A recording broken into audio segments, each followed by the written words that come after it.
I'm Shel Danielson. Today is December 6th, 2018. And I'm Rob Hahn, and I'll ask the questions. Great, Rob. Let me start with some real basic and generic questions. Tell me, if you could, your first memory of going to Dinkytown. I can't give you the first memory, but I can tell you what it was about, what drove me there, along with my friends. I was raised in a small Minnesota town. My parents moved to Edina, of all places, when I was 16. And Edina, for me, was really a place of isolation. It was a totally different culture from a small town. It was bland. It was all white. The only thing to do was to go to Southdale Mall. Dinkytown represented something else. It was a totally different culture. It was a chance to get outside of that box, of that suburbia blandness. And I think that's kind of what drove me there and a few of my friends. It was a chance to see something that was more interesting. How did you hear about it? I mean, was there an article or a discussion? Was it in the news? Well, some of my friends were artists. We were all interested in reading. We were interested in poetry. And through osmosis, maybe through an article, maybe through an art gallery opening, that's what it took. We were over there, and of course, once we saw the scene as it was then, we're 17 years old, and it was a way to get out of that suburban box. What was the scene like when you first arrived? Well, it had like a neighborhood feel to it, but there was more than just a neighborhood intersection of stores. It served the university. So it was a chance to see people from different cultures, people from different ethnic backgrounds. There were different foods. There were little mom and pop shops or individual proprietorships. You could see movies with the subtitles. You could get food from Japan, from Italy, from different places around the world. And then there were the people. And the people were all different. They dressed differently. There were people from Africa and from Asia, people you just didn't see in the town that I was living in. So it was pretty attractive and pretty interesting. There was a little bit of mystery about it, too. What was the time frame when you were hanging out? I'd say 58 to 60, 61 in there. Let's go through some of the staples, locations there, and tell me your memories, if you would, specific or otherwise. There was the Scholar. There was the Scholar. The Scholar is probably the place that's remembered by most people. It was really a magnet. It would not be unusual to be in the Scholar having a cup of coffee, maybe a cup of hot apple cider with a cinnamon stick in it. Somebody might be sitting up on that little stage playing acoustic guitar. There'd be a couple of bearded people over in the corner playing chess. A few other folks would be arguing radical politics. That's what I remember about the Scholar. Vecchio's. Did you ever eat at Vecchio's? Yes, but the big memory for me about Vecchio's was that they had music in the background, in the basement. And Coleman Hector, had a little band. He was a drummer and a bongo drum player. And he had a little trio that he worked with. And on weekends, he and his group would play in the basement, music room at Vecchio's. I think you mentioned when we talked that there was pizza in Dinkytown, and that struck me as so odd, but maybe you can explain why it was so unique. Sure. In the late 50s, pizza was kind of new. This is hard to believe for people, but it was kind of new, at least for me and my friends and the people that I knew.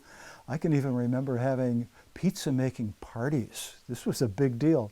But there was Valley Pizza and Vecchio's were there. And, they used real garlic and real sausage. And I don't think they had the frozen pizzas available then, not like they do today. It was almost an exotic food back then. Another place that you mentioned during our phone conversation is Makashas Bookstore. Yes. Tell me both, if you would, about the bookstore and if you remember stories about the proprietor, Melvin, who was quite a character. He was. And there were other bookstores in Dinkytown, too. And that was a big draw for people who loved to read. A typical bookstore would have new and used books in it. There would be dusty shelves full of dusty books, and there would be stacks of books. There might be classical music playing in the background. There might be one or two cats hanging out around the place, sleeping in the window. Makash, as I recall, was not a character. He had a bushy beard, as I recall, and it was almost like out of a movie to walk into Makashas bookshop. Okay. He was described by someone as a curmudgeon. Do you buy into that from your memories? Yeah. It's not that he was friendly. Maybe he almost resented you buying some of his books and getting him out of there. Did you ever see Bob Dylan? I may have, and I do have a Dylan story.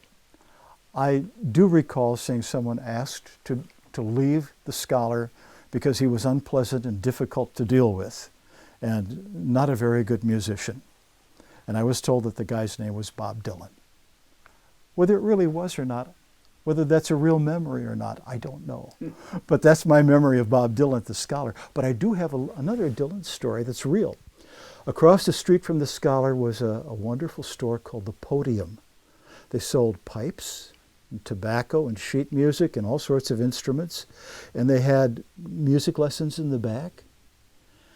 And 12 or 15 years later, I got a phone call from a friend of mine who said, I'm going to be playing on a session with Dylan here in town. He's re-recording an album called Blood on the Tracks. And he's going to be using Twin Cities musicians. But Dylan wants a particular type of guitar, and he told me what it was. He said, do you know how we could get our hands on a guitar like that for those sessions? And I referred him to the guy at the Podium who had one.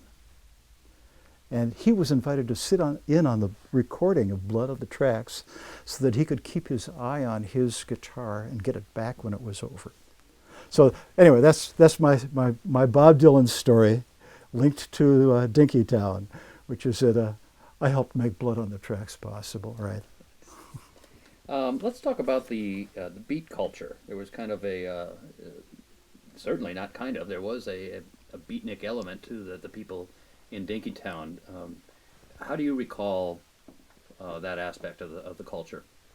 Of course, that was important because Howl by Allen Ginsberg was talked about a lot. It was a very important piece of poetry.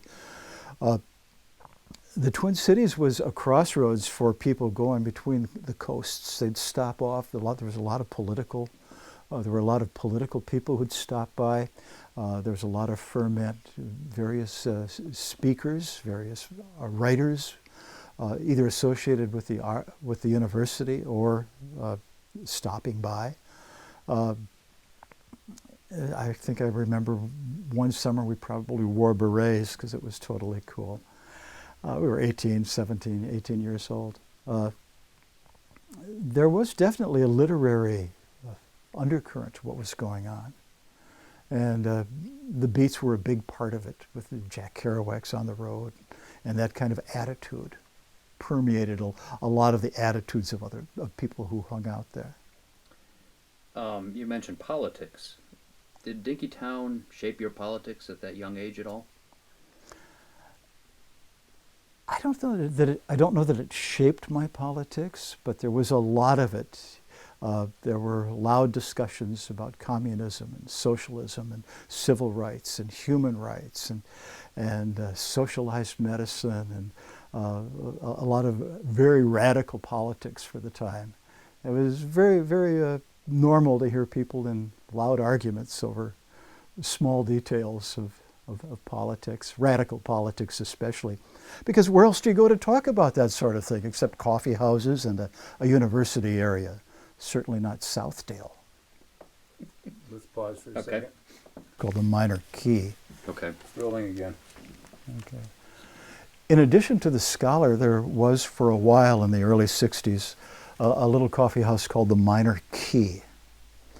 Upstairs they served sandwiches and coffee and fruit drinks.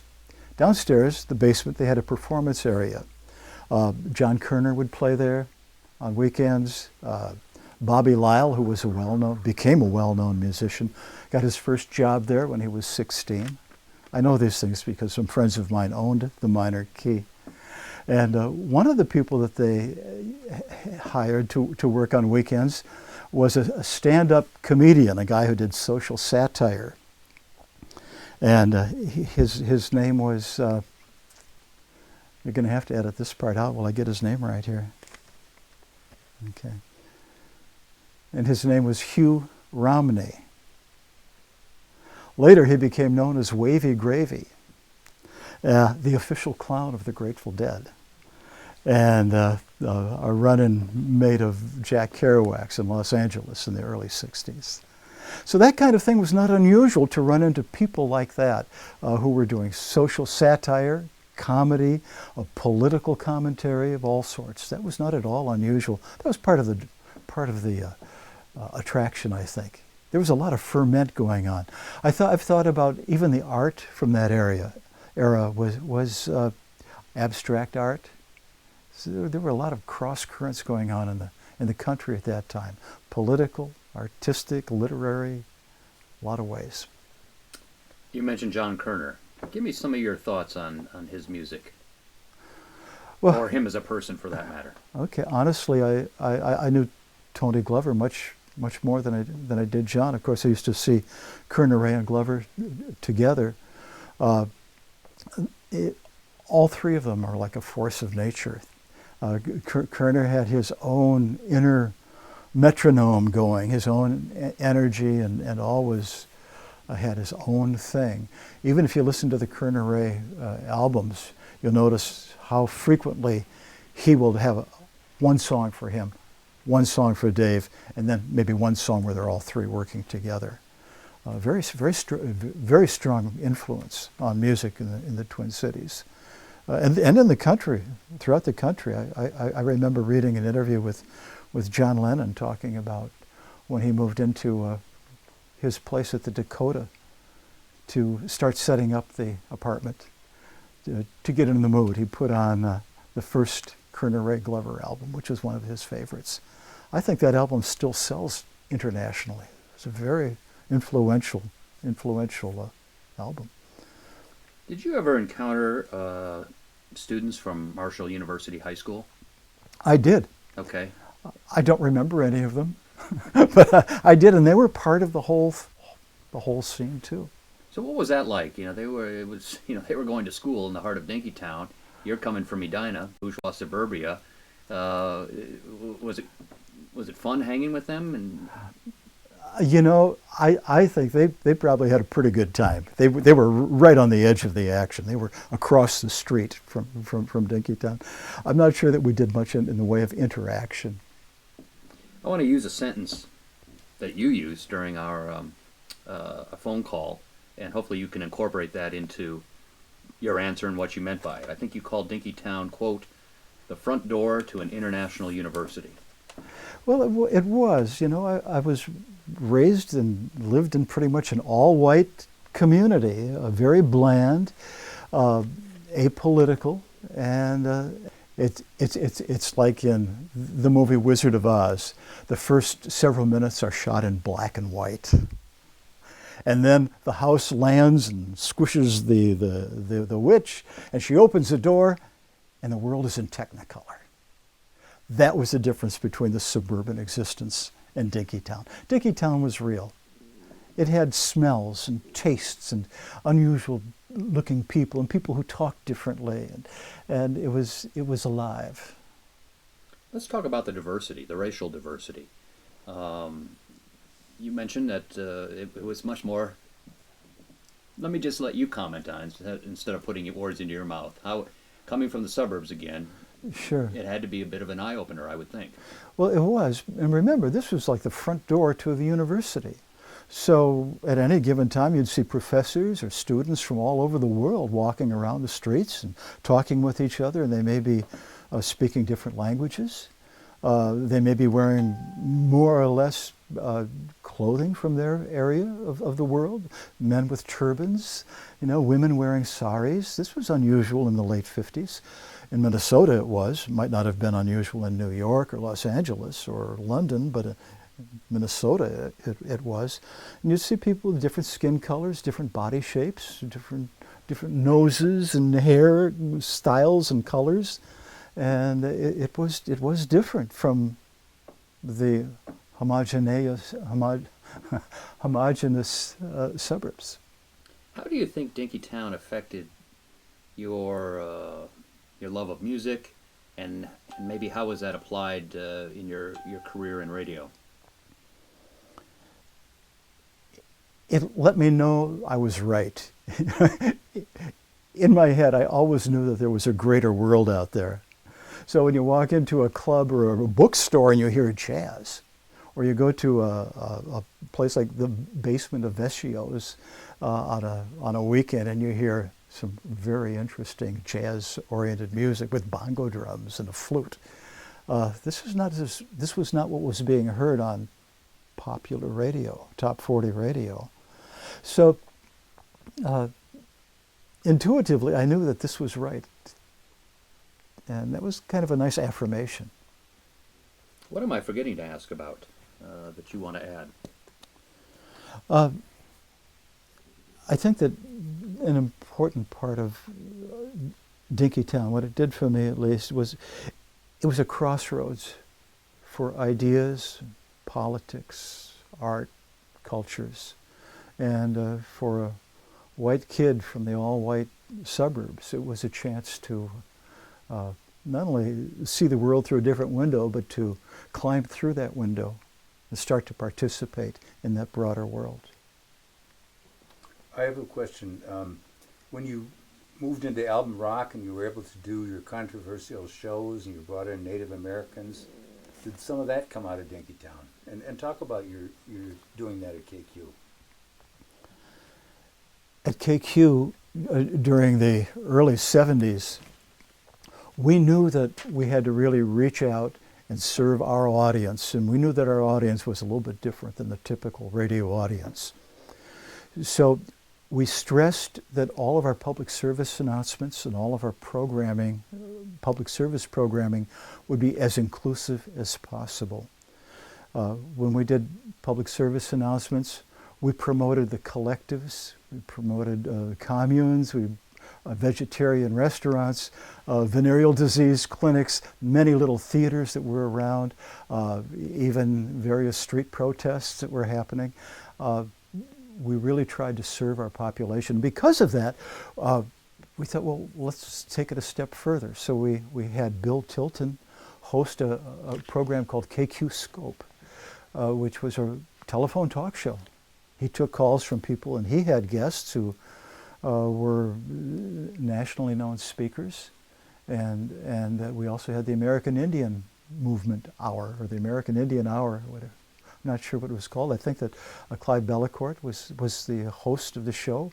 We made that program available to him, and it was the only shot that AIM and those people had to reach out and get their message in front of a larger audience.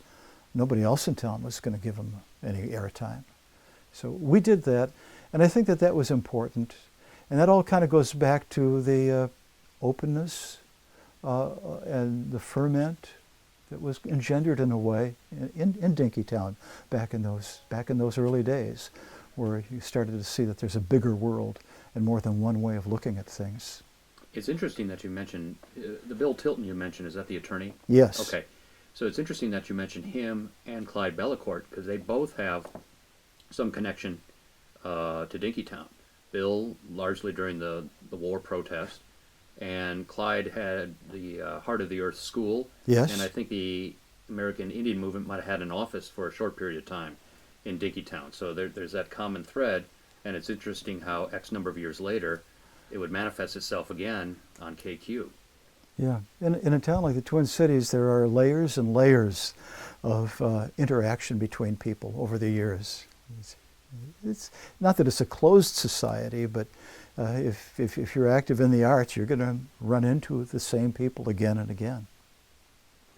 Anything else you want to add? Yeah, you know, KQRS, basically, Dinkytown was the origin of counterculture, at least in the Twin Cities. Yeah.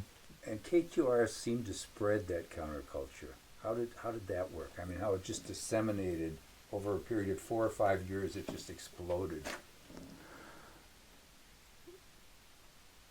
Well, it didn't happen by accident.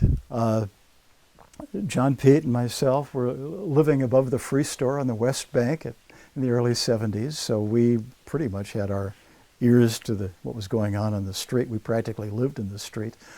Our roommates were members of the New Riverside Cafe Collective, and that was an extension of the Dinkytown era. A lot of those people came over to the West Bank from Dinkytown. And so that was like a movable culture, moving from that side of the Mississippi to the West Bank. I was probably more plugged into needs of the people, if I can say that without it being taken the wrong way. I knew about people who had a lot of problems, lived on the street, people who had drug problems, and there were a lot of issues in our society. And at one point, I think we were just saying, if we don't deal with these things, who will? And we did it straightforwardly. We were honest in our presentation. And I think that resonated with our audience. What we were doing was real. It wasn't to get ratings. We really were trying to serve our audience. Were there a lot of drugs in Dinkytown when you were hanging out there?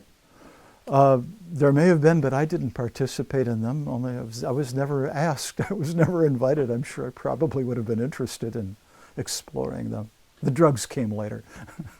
I'm going to pause. Talking about the West Bank and the transition from the Dinkytown area to the West Bank, times were changing. Rents were increasing. I think that there was a lot more real estate available on the West Bank for students.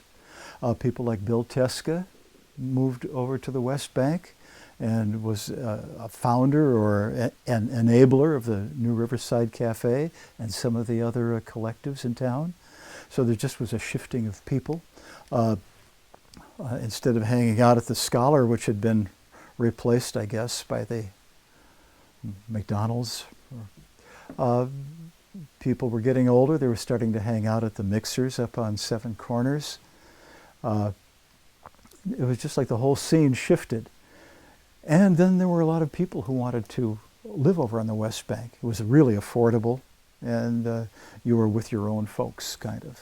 Yeah, tell us about Maury Bernstein. Okay, well, I mentioned Reverend Bill Teska, who moved over. Red Nelson shifted over there along with his friends, and some of the musicians did too. I remember Maury Bernstein. Maury was a wonderful radio guy. He used to do radio shows that were really cool. He played accordion. He was a multilinguist and teller of great stories, and he loved Scandinavian music. He loved all kinds of music. Just had to mention Maury as being one of those really interesting characters that you couldn't live on the West Bank and not know Maury. He was the kind of guy that if he saw you on the other side of the street when he was walking down the other side, he'd cross over the street and start talking to you. And he would keep talking as long as you let him until you had to go someplace else. But that was Maury. He was a great guy.